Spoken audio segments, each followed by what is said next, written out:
Hey, good morning. This is Meir Valensky with Driving Markets. $34 trillion is what the US now is in debt. It's gone up from September, which was $33 trillion, and it's now $34 trillion. So at that pace, what you're going to be having is about $3.5 trillion added to the Fed debt per year. Now the Fed is now paying, back in 2008, the Fed paid $1 billion a day in interest payments. In 2023, it's paying $3 billion a year. In 2024, it'll be, a day. In 2024, it'll be just over $3 billion a day in interest payments to holders of the US 10-year, 20-year, 30-year debt. Bonds, US Treasury notes. So the US is actually going more and more into debt. And the US has three choices, or the Fed has three choices. Either, in order to get things under control, it could cut government spending, or the government could cut government spending. Not going to happen. It could default and screw Wall Street. Not going to happen. Or could just let inflation run riot.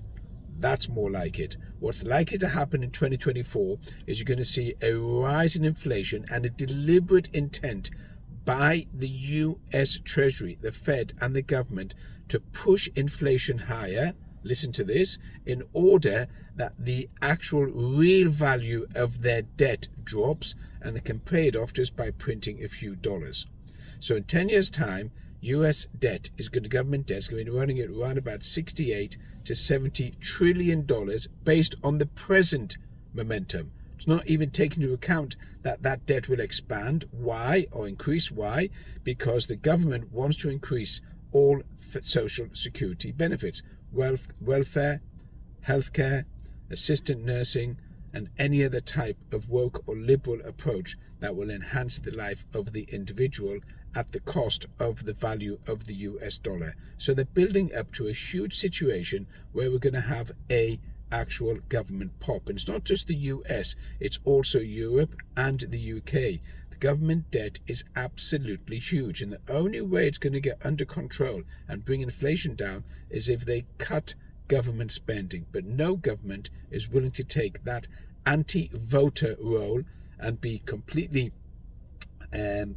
unpopular as far as the man in the street is concerned, and therefore they're just going to continue increasing social benefits in order to get those votes in. What we're looking at is an explosion in debt, and there's going to be an explosion in the stock market when the stock market wakes up and smells the coffee. At the moment, it's completely overstretched, completely overvalued.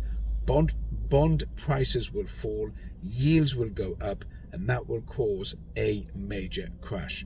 This is Meir Valensky with Driving Markets. Driving while talking about markets. You can share, subscribe, comment. Catch you later.